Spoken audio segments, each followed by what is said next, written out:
So back to viruses today.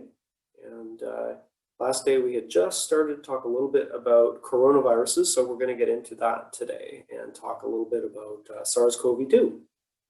So let's do that.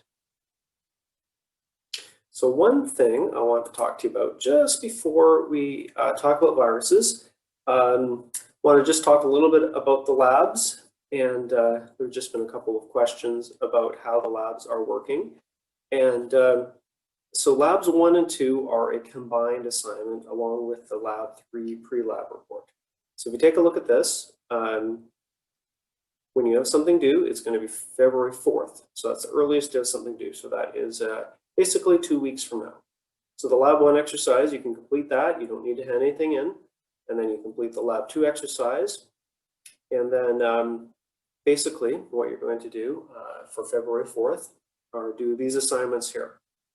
So if you take a look at some of these questions here, I'm looking at the questions here, and mostly this question here is the one pertaining to lab 1, so dealing with the environmental survey and the agar plates I did.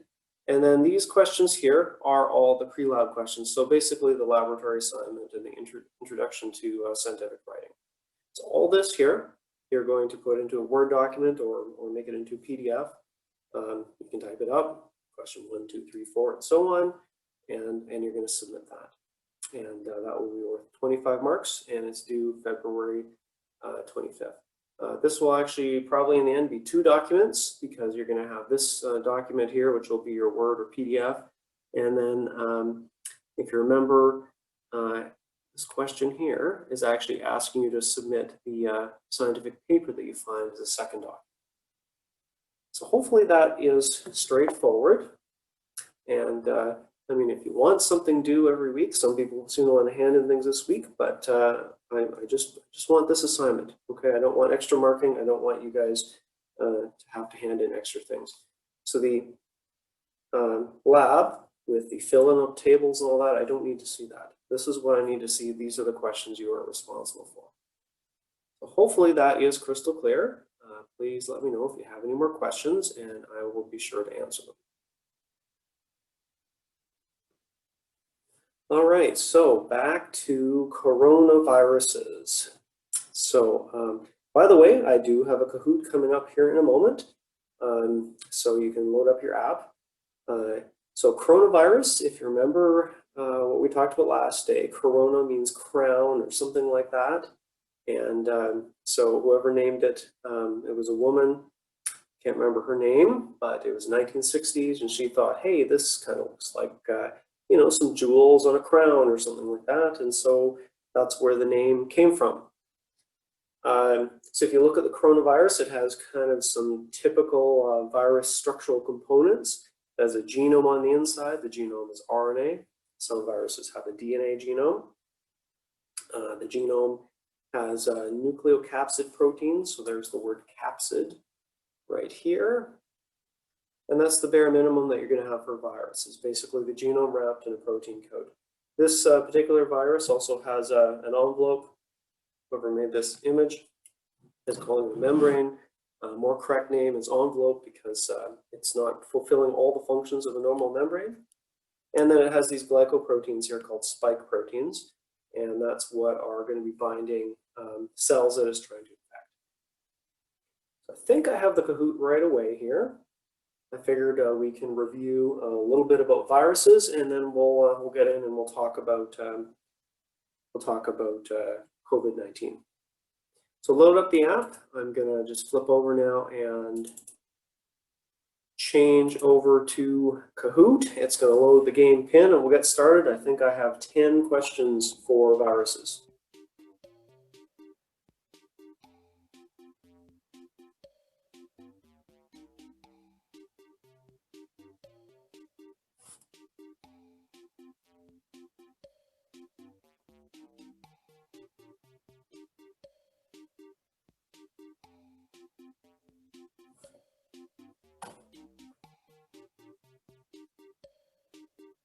Okay, give you about 10 more seconds to join, and the number will be found at the bottom. If you ever join late, that's fine. I think the game number is always found at the bottom of the screen.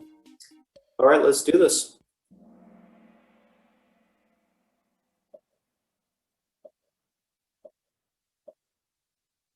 Question 1, can viruses reproduce independently? Good job. Don't need to talk about that. Everyone got it right? Ooh, Cameron, nice and fast. Question 2, what are the main components of a virus?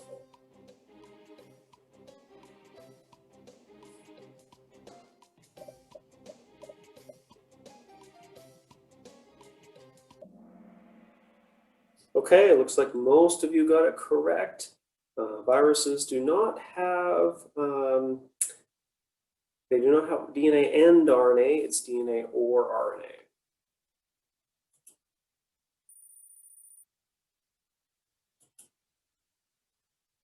Question 3, what is the capsid around the viral genome made of?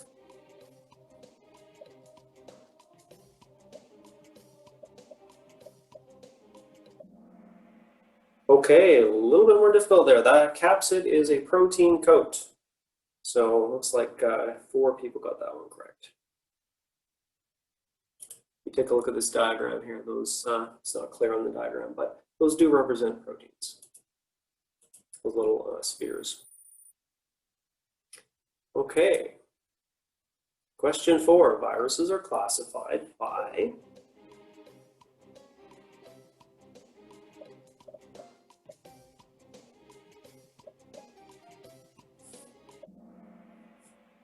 Okay, well done. You guys are in good shape today, it looks like. Awake or sharp or something. I like it. Question 5. A specific virus can infect any organism. True or false?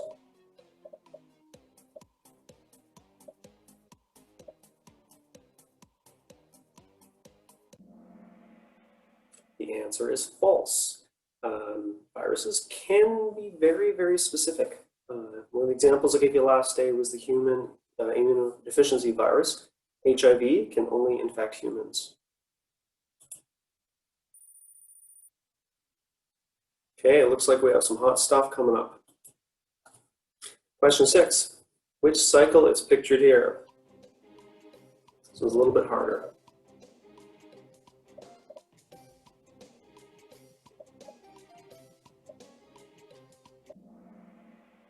The answer is the lysogenic cycle. So if we take a look at the diagram, it's not the same one from the textbook, but if you take a look, we have this incorporation of the viral genome right here. And so the virus is becoming part of the cell, and the cell replicates, and it divides and replicates. We're not seeing any lytic event here at all, no lysis. All right, a couple more questions. Question 7, what is an integrated piece of viral DNA called?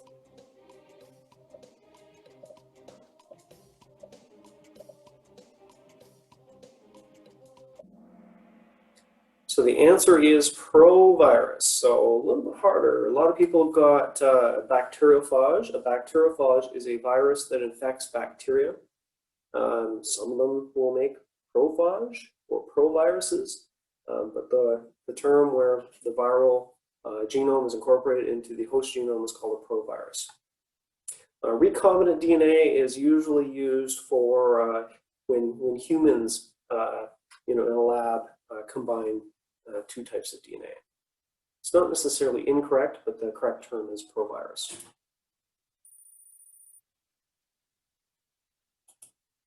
Okay, question 8. Which animal virus has the enzyme reverse transcriptase?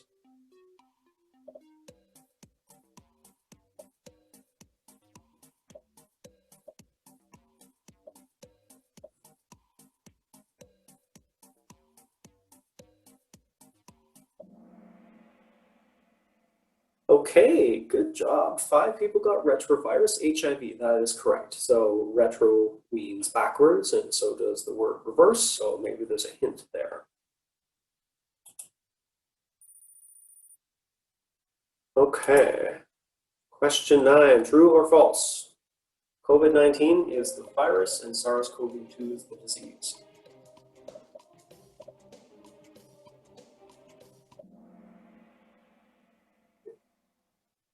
Okay, split down the middle. So COVID-19 stands for coronavirus disease 2019.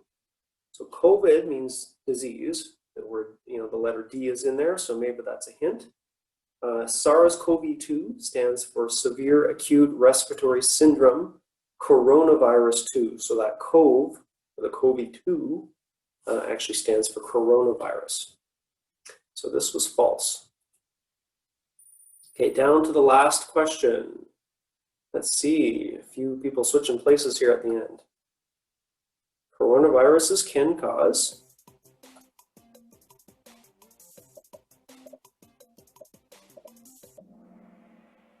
okay, so the answer is they can cause mild and severe disease. Some of the ones discovered before the year 2000 were actually all causing mild disease, and there's been 3 discovered since then that are causing a lot more serious disease. Okay, let's see how the scores tally. Trevor with a bronze, Michelle with the silver, and Nina with the gold. Wow. Trailing behind and snuck in at the end. Well done, Nina. Okay, so well played. That was a little bit better than the last one, although I know the last one with the macromolecules was a little bit more on the difficult end. But well done on the viruses. Shows you guys have been listening and paying attention, and I like that. So this is where I finished off here last day. I had showed you the SARS-CoV-2 genome, and I can't remember exactly how many genes here, but there's about a dozen. And the one that we've been hearing about a lot in the news is this spike protein here. So this spike protein is on the surface of the virus, and this is what is interacting with receptors on human tissues. So it's actually something called an ACE2 receptor, which is something we find down our respiratory tract. And so this is why it's a respiratory virus, because it's binding tissues in our respiratory system. And I think I've got the life cycle here.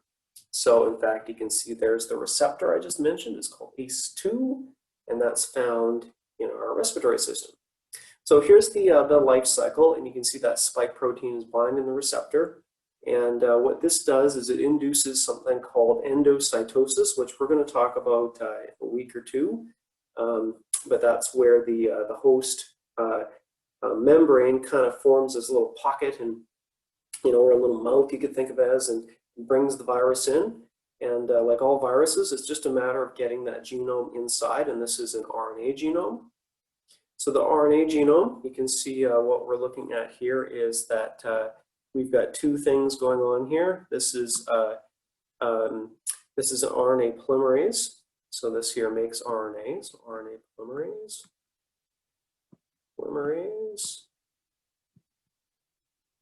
And so this makes viral RNA.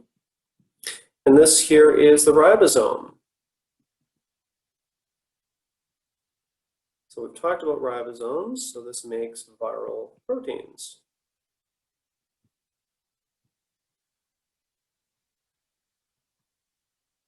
There we go. So there we go. Now we have some virus parts. And some of the viral proteins, so sorry about that. I'll see if I think I can erase this. We can see that just a little bit better. And some of the viral proteins are made in the rough ER, so we haven't talked about the endoplasmic reticulum yet, but of course the endoplasmic reticulum is rough because it has ribosomes there. So some ribosomes are found in the cytoplasm, some are found in the ER, and that's what it's showing right there, is that some of the proteins are made in different types of ribosomes. So eventually the virus assembles, and you can see it's assembled there, and then it's getting ejected from the cell and going to go infect some other cells, hopefully not. But there it is. That's the life cycle. So I'm not asking you to know all the steps in this, but like I said, the basic ideas around virus life cycles. They're binding something to get in. They're using their genetic instructions and the host enzymes to make new virus particles, and then they get released. So in this case here, There's some of the cells die, some of the cells actually shed virus without dying. And so there's a little bit of both of that going on. So you probably know by now all the symptoms of COVID-19. There's actually a huge list. These are kind of some of the main ones here. So fever and cough and shortness of breath and loss of sense of taste or smell. So some of these symptoms are caused by just the virus basically attacking the respiratory system, right? So cells in the respiratory system are literally dying. So this causes a cough or shortness of breath or difficulty breathing. Some people have mild, some people have severe symptoms to the point where some people are dying from this, which is very bad. Other symptoms, so fever, some people get headaches, the loss of sense of taste and smell. The loss of taste of sense of smell is believed to be an immune thing going on. But a lot of the other symptoms people are getting, fever and headaches, general fatigue, that is actually the immune system. And you probably know if you get a viral infection, whether you get the flu or all sorts of other infections, fever, headache, fatigue, those things are really, really common. And that's just showing that the immune system is working. It's your immune system trying to deal with an infection, and those are mechanisms for coping with viral infections. Fevers actually help immune cells to move faster and hopefully attack the viruses. Headaches are kind of side effects of just all the extra immune molecules kind of floating through your blood and affecting blood pressure and things like that. So anytime we get a viral infection, we have two types of symptoms. Some symptoms come from the virus replicating, and some of the symptoms come from our immune system reacting.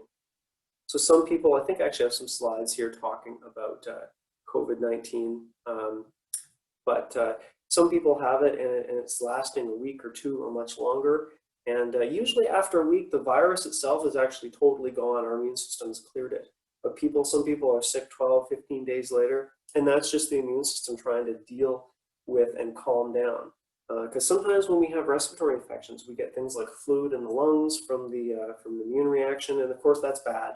That can cause even more difficulty breathing, more inflammation, and in some cases it might actually lead to death. So I just wanted to show you, a lot of people get different respiratory viruses kind of confused. And so the big ones are the flu or influenza and the cold.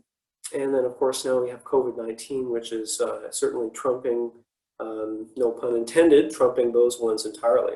So these are all caused by different types of viruses. COVID-19, as we've been talking about just now, is caused by SARS-CoV-2. Influenza is caused by something called the influenza virus. If you take a look, the genomes are actually different, right? This has a single-stranded RNA. This also has single-strand RNA, but this one, the coronaviruses are the plus strand. Influenza viruses are the negative strand. If you take a look at their genes, they have different genes. Flu viruses, they're actually kind of crazy how they mutate and do lots of weird things. And I usually talk about them more in this class, but we're kind of going to skip over them mostly. The common cold, on the other hand, is caused by a whole smattering of viruses. There's actually about 200 different viruses that cause the common cold. And we mentioned the rhinoviruses are kind of the big group. I think there's something like 140 or 160 different types of rhinoviruses. And there's 4 common cold coronaviruses I mentioned last day. And there's a few other like adenoviruses and a couple other groups which are kind of minor for common colds. Usually with the cold, it's not something that's life-threatening. Whereas the other two, COVID-19 and influenza, can actually kill you. Not as common for influenza probably for you folks because you're relatively young, but can be life-threatening to older people. So the other thing to think about these viruses is, do they have a vaccine? So there is no vaccine for the common cold. We just treat the symptoms. We blow our nose, take a Tylenol, you know, and feel lousy for a couple of days, and that's kind of the end of it. For the flu, there is a flu shot, and you probably know there's an annual flu shot. You can get one every fall. And for COVID-19, there are 2 vaccines now that have been approved in Canada, and I'm going to talk about them shortly. And we're hoping that they're going to, you know, maybe solve some problems. And And, you know, maybe they'll help for things to get back to normal, but I guess time will tell. So in terms of symptoms, that's another thing we can think about. And I've already talked about COVID-19 symptoms. The two most common symptoms, by the way, are fever and cough, right? Everything else kind of depends on the people, right? I've known a few people now that have had COVID-19. It seems a lot of people are getting headaches, but when I look at the literature from Alberta Health Services, they're just saying sometimes. I've also known a lot of people who have lost their sense of taste of smell, and that's about a third of people. That's really, really common. And although it's not on this list because I'm kind of listing the respiratory symptoms on here. So fever and cough, that's pretty common with influenza as well. It's more common for people to get aches and pains. So you can see there's a lot of overlap there, right? In terms of the symptoms of the two different diseases. And so this is why we're getting people tested. We want to know what they have, and you know, we want to try to deal with this, right? Because at the moment, COVID-19 is way, way more infectious than influenza, and the death rate and the amount of complications are much higher than influenza. Just to give you an idea of where we're at, we've had more COVID-19 deaths this past year than than the last 10 years in Alberta of influenza. So we're kind of at that rate, and I think in British Columbia, they've actually, it's about 20 years of deaths of influenza are equal to about the COVID-19 deaths. So, you know, maybe things will change in the future. We're hoping anyway. The cold, you can see not usually a fever, not necessarily a cough sometimes, but it's more sore throat, runny nose, sneezing. So it's more kind of up in the nose as opposed to deeper in the respiratory system. Yes, I didn't need to circle them because I had that animated. I guess I talked about this already, right? You know, how disease is actually caused by the virus. So you can see the 3 points there saying that number one, the virus kills cells.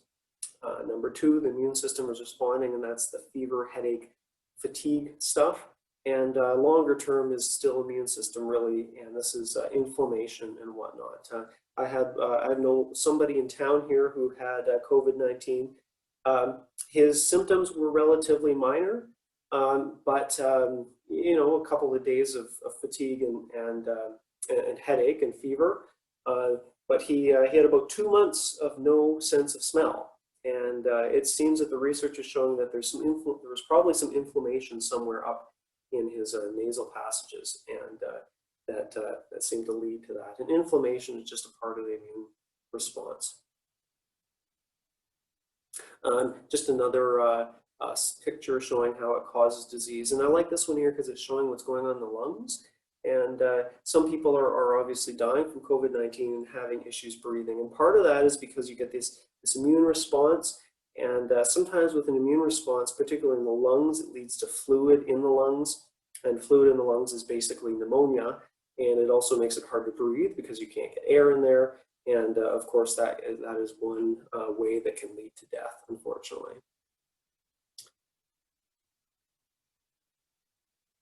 So let's talk a little bit about immunity, because this is something that everyone's talking a lot about, and how does immunity work? The short answer is it's very, very complex. We're going to just go a little bit more than the short answer. But you can see what is happening here is there's a virus. And there it is. And so what we have here is this is an immune cell. And that immune cell has bound to the virus.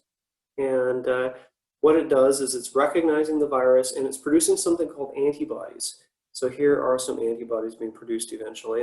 And there's actually multiple cell types. B cells and T cells, those are types of white blood cells. I'm not going to get into what they are. But they can produce something called antibodies. So antibodies is these little Y-shaped molecules like this, right?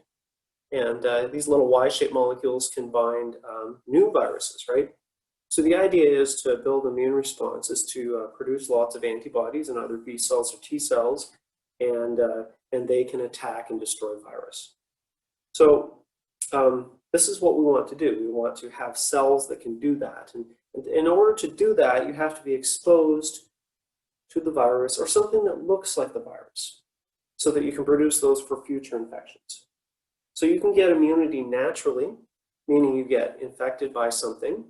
And some of you may have had chickenpox when you were a child, and that's kind of usually the end of it. You get chickenpox once and you develop immunity against it. So next time you're exposed to the virus, your body will produce those antibodies very quickly and neutralize it and kill it. The idea behind the vaccine is we are exposing your immune system to something that looks like the virus but isn't the virus. And so I'll show you some different strategies on doing this. This is showing a bunch of different types of vaccine strategies. And some of these strategies are new. Some of them have been around for more than 200 years. And there are just different strategies of trying to train the immune system to see something. So I'll go through each of these. This is kind of the summary slide. That if you're looking for more on these vaccines, you can read this article here. It's in Nature magazine. Nature magazine is kind of one of the most prestigious scientific journals in the world, and they've been doing a decent job of publishing information on the pandemic. This is a bit of an older article. I think it's actually dated May, but it doesn't really matter. It's still very good information.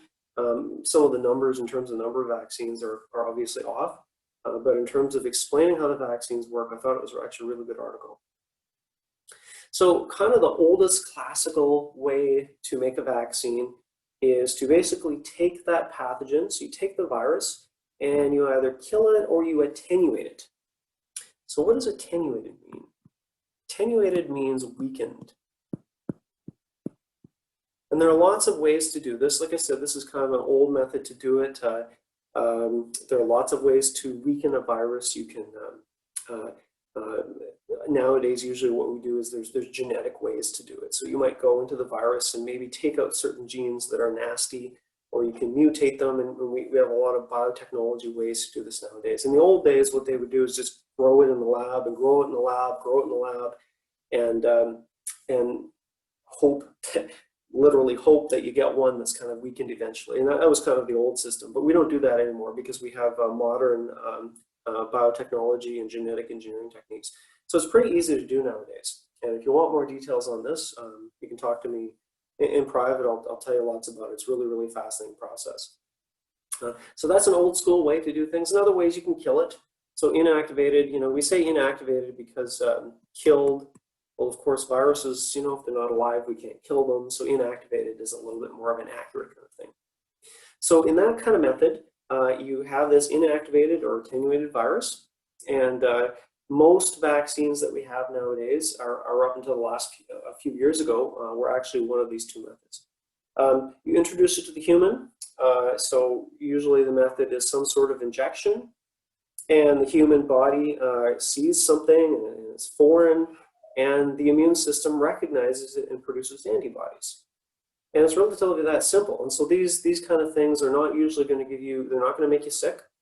You might have some immune system reactions. So you might have a headache or a fever or fatigue in some cases. And usually it's not as intense as the actual disease. So I can tell you 1 year in the 2009 pandemic, I got the flu shot. And that was the biggest reaction I'd ever had from a vaccine. I got the flu shot, I got home, and I was having some chills and a headache. And it was one of those days I just had a bath and went to bed. And in the morning, that was fine. That was kind of it.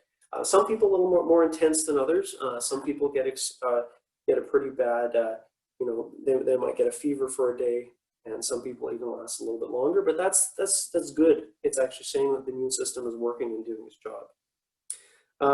So that's kind of, like I said, the classical method is killed or attenuated.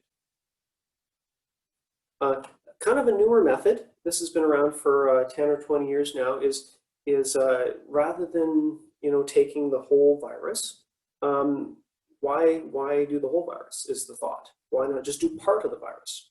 So you can see in this case here, what they've done is they've taken the spike protein. So you can just take, that's the part that's going to bind to our cells That's on the surface of the virus. So why not just put that one crucial part into it? So you can do this. There's lots of ways to manufacture these proteins, and that's basically the vaccine. So that gets injected into the human. The human's immune system recognizes that virus part and is going to mount an immune response and make antibodies against that virus part. So these are called subunit or sometimes conjugate vaccines. There's a few different names for them, but usually subunit or conjugate. Conjugate kind of has a meaning in biotechnology. I'm not going to get into what exactly that means. So there's a couple of new things that have popped out this last year, and we're seeing some amazing success with these. And these two new methods I'm going to talk about are new, meaning this is the first year these things have ever been licensed for use in humans. They've been doing animal studies for years, and these platforms basically were at the point where they were, I can't remember, the companies, one of the companies was looking at Ebola, another was looking at flu vaccines, and they had their platforms ready to go. And basically, because it was ready to go, they'd done a bunch of animal testing. It was super easy for them to convert it. Once we had the genome sequence of our coronavirus, it was super easy for them to convert their system and try for this new virus. So they were able to actually get these things manufactured and into clinical trials relatively quickly. So there's one new system, it's called a nucleic acid vaccine. I'm not even going to talk about these DNA vaccines because they've been around for a long time and have not shown for much. I'm sure they work a little bit in some areas, but it's these RNA vaccines here that have shown a super amount of success and are working really well. And those are the two vaccines that have been approved in Canada are both RNA vaccines. So RNA, of course, is part of the genetic code, and it's going to code for, well, in this case, we're taking the RNA sequence of the virus spike protein. So they're just coding it for the spike protein. And you can see what they've done is they encased it in some sort of lipid coat.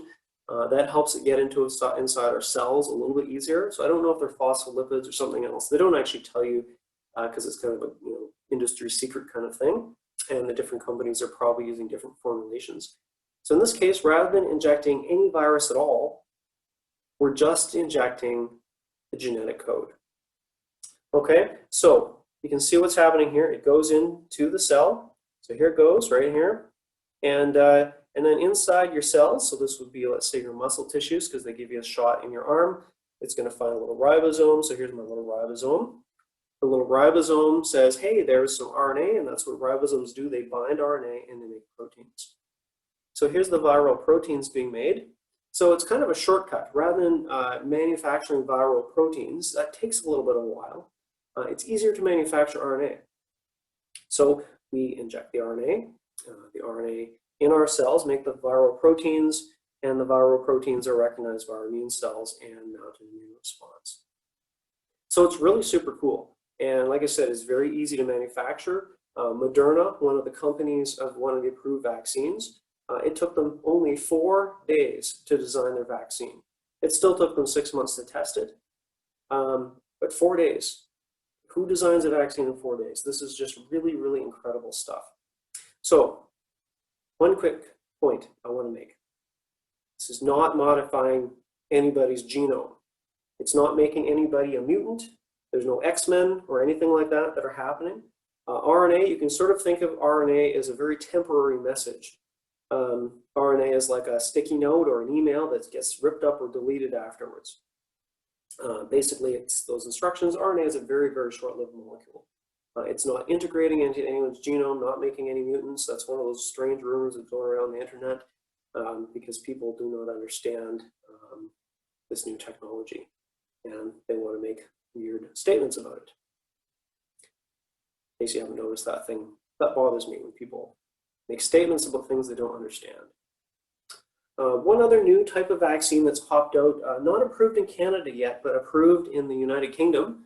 So in England, they're getting shots from these viral vector vaccines. So what they're doing is they are taking another virus. So you can see there's two examples here. It's talking about a weakened measles virus.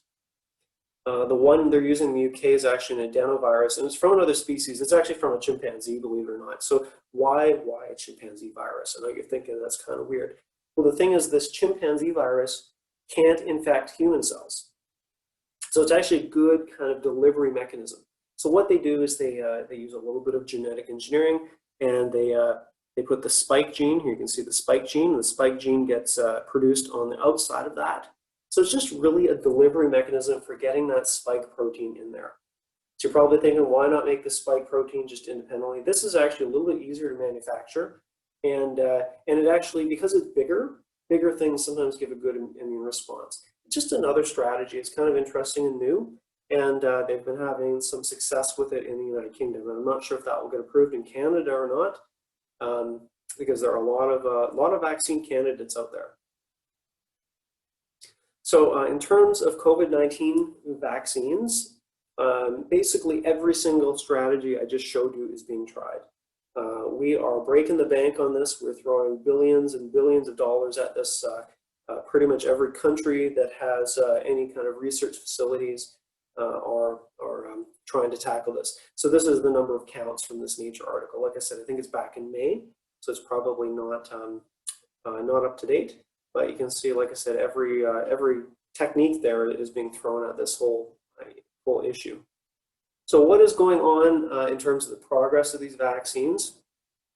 There are, I have no idea how many candidates are out there total. This is a vaccine tracker done at McGill University in Montreal, and they are tracking just candidate vaccines that are in human trials. So everything before that, before they get to humans, by the way, we test them in a petri dish, and we test them in animals, and then there's something called phase trials. So phase 1 is kind of you do like maybe 10 people for safety. Phase 2 is a little bit of a larger kind of safety trial. They're also looking to see that it amounts an immune response, so a few hundred. And then the really important trials they do are these phase 3 trials. And these phase 3 trials are where they'll test 30,000, 50,000 people, huge, massive trials where they're looking for safety, and they're also looking to see that it works, that it prevents disease. And so at the moment, there are a few that have actually finished the phase 3 trials. The earliest one was, I believe it was the end of November, beginning of December, and they tested 45,000 people, and it got approved, and we'll talk about that one at the moment. And at the moment, there are 8 vaccines approved in the world, in different countries, and some of them are showing better results than others. So what is going on in Canada? Canada is spending a lot of money on this. They actually spent about $1 billion. They committed, this is several months ago. Basically, they invested in several companies because they did not know who was going to finish what first, and it was money. This is how we speed things up. You spend money and don't, and hope for the best kind of thing, right? I mean, it's not exactly that. I do believe in the process, but they didn't know which companies would come through. So 2 of the companies they did invest in are these 2 here, Pfizer and Moderna, and these are both RNA vaccines. And both of these were approved in December, and we're hoping to get our supply and all the distribution out over the next few months. I can't remember what the number is in Alberta. I think there's been, a number of people vaccinated already. I can't remember what the number is. And actually, I do teach the nursing students, and some of my former students have actually got back to me to say that they have received their first shot. So we do have some samples in Fort McMurray at the moment. We're kind of prioritizing to healthcare workers and those kind of things. And probably by the time most of us normal people get it, it will be summer or later. Hopefully sooner than later. And these are our 2-shot deal. So a little bit more about these vaccines. Both of these RNA vaccines are 2-dose vaccines, and that's where the science comes in. And this is where it's interesting, because I know that in some areas, I think in Quebec, they were debating whether to give people just 1 dose. But the science actually shows that after 1 dose, it's only 35 or 40% effective. After 2 doses, it's 95% effective. And this is, like I said, where the science goes, and this is why you do the research and you see what does work best. And this is true with some vaccines. We need 2 doses. Some vaccines we need 1. It just kind of depends on what it is. You can see some of these, they're only approved for older people, so 16 and up or 18 and up. And that's because we don't have the data yet, right? We're not going to test children first. That's just a bad practice in the scientific community to test things on children initially. You test things on adults first, and then on children, because we want to be safe on that, right? So I have some questions and answers here. And if you have any other questions in here, just feel free to add them to the chat. But some questions to kind of answer, because I see, you know, from doing reading and looking at the news and talking to people, there's lots of questions about these things. I saw someone in the grocery store not too long ago that made the claim it skipped animal testing and other steps. And that's actually not true.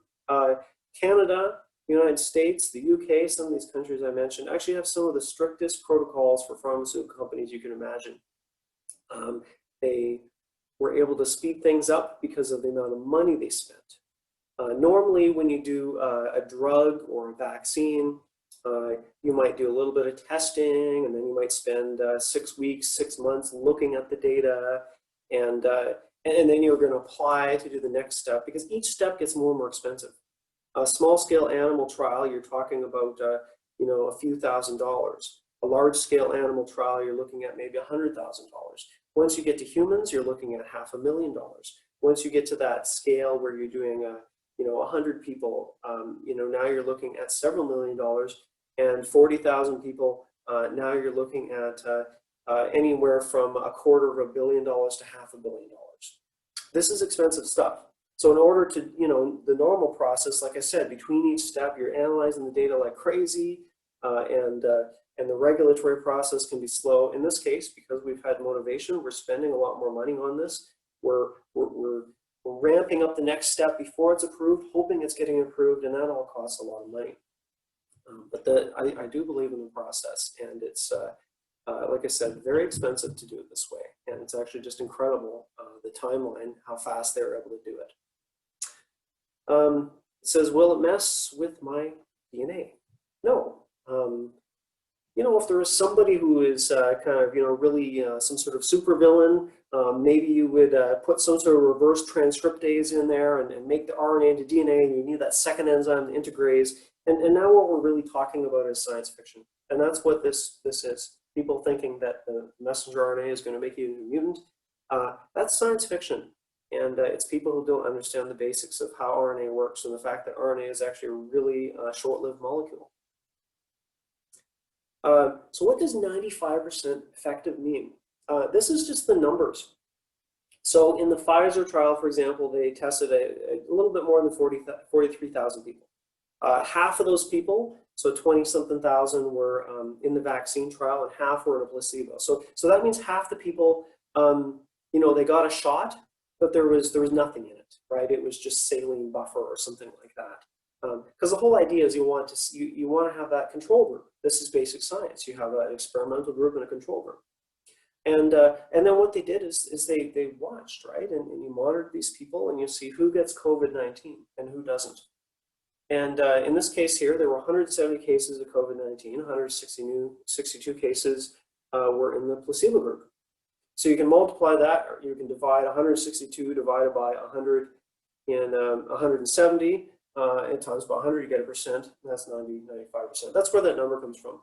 And the good news was there were actually, of those 8 cases in the vaccine group, none of them were serious. They were all actually mild cases.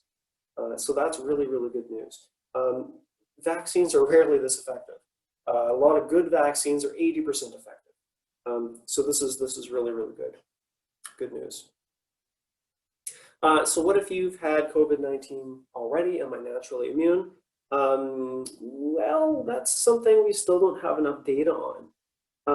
Some of the data is showing that immunity lasts about 4 to 5 months at least. We just haven't had the virus around long enough and enough data to know how much longer it lasts. So they're still recommending the vaccine for people who had the virus. And some of the data is actually showing that immunity to the vaccine is actually better than immunity to the virus for some. So that's kind of interesting to see, because of course the vaccine is a little bit of a different kind of beast than the actual virus. So sometimes immunity can look a little bit different based on what you're necessarily getting. How long will immunity last? Well, at this moment, we haven't had the vaccines long enough to know. Is this going to be, some vaccines will give you immunity for 10 years, some will be 50 years, kind of thing, right? Some will be shorter. At the moment, we have not had these vaccines physically long enough to know how much longer. But at least 8 months seems to be what the preliminary data is showing, and that's good. I'm hoping we don't have to get a COVID-19 shot every year like we do with a flu shot. But we'll see where things go with this, right? I know there's lots of people that are propagating some false information about this, but the reality is we don't know. We know it looks like eight months or more is the answer at the moment. What about side effects? Actually, I have a slide on side effects. So these are the main side effects, and you can actually look up the numbers. You can look at the Pfizer and the Moderna press releases, and there's lots of great articles on side effects. And as I mentioned before, these here are all side effects that are basically indicating that the immune system is working. So these things I mentioned: fever, headache, sometimes chills and fatigue. And in most cases, they're much more mild than you would have from getting the actual disease. I know a couple of people that were telling me about it. One person, she was saying she had a very mild fever that seemed to last for a couple of hours. My other friend was saying it lasted about a day. Most people who are sick, it's 3 to 5 days. So just to give you an idea of that, and often bedridden. There are some more dangerous side effects. There have been a few cases of people with extreme allergies that get an anaphylactic shock, and it really doesn't have anything to do with this vaccine. These are the same people who get an extreme reaction to a lot of things, and sometimes other vaccines. So people with extreme allergies, usually what they're doing is basically monitoring you for 30 minutes before you're allowed to walk away. There are a few other immunological conditions that are rare, and those are the kind of things that if this is you, talk to your doctor, because of course, they're going to know you best, and hopefully you know you best. But there are some people that should have some concerns, but it's relatively rare. And anaphylactic shock, it's, they give you adrenaline and Benadryl, and that's kind of the end of it. I'm not to minimize how serious it can be, but or scary, but it's not something that necessarily has to be life-threatening if you're doing under controlled conditions, but it's relatively rare. So there's been some questions as well about this thing called Bell's palsy.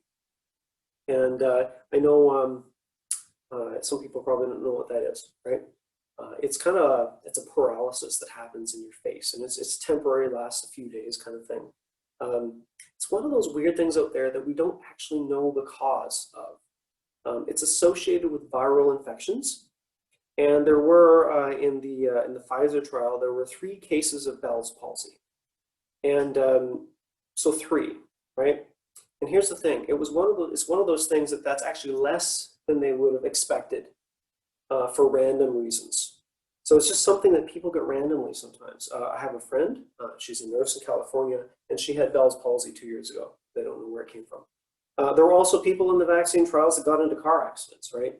So it had nothing to do with the vaccine. It just, life happens.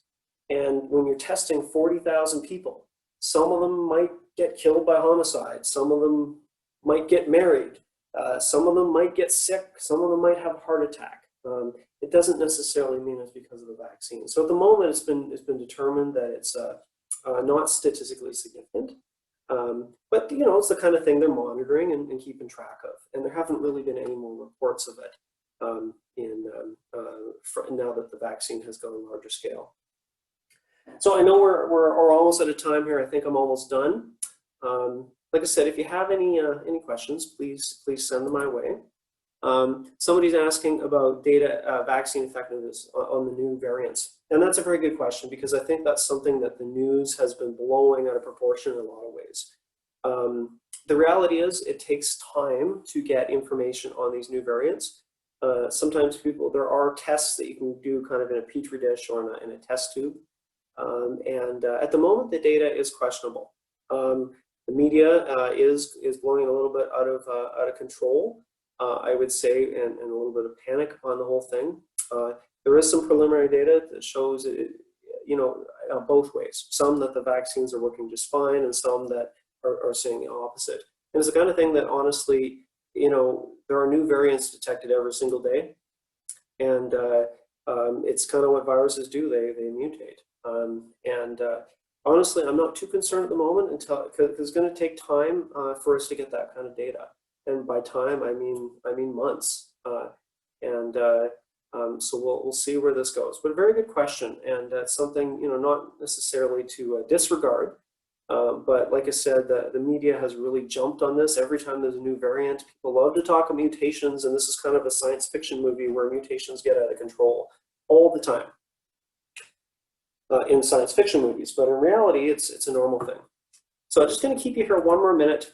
I've got a couple other things to say. So just some thoughts on my end. So it's probably clear that I am a very strong supporter of vaccines. Vaccines have been around for 200 years. Because of them, most of you will never get diphtheria, measles, mumps, rubella, and all sorts of other things. And because of vaccines, 3 out of 5 of our children won't be dying before age 10. And I think they're an amazing medical discovery. Of course, nowadays there's a lot of vaccine hesitancy out there. I could say a lot more about that, but I think that vaccine hesitancy has become a big public health issue, and there's a lot of misinformation about vaccines, unfortunately.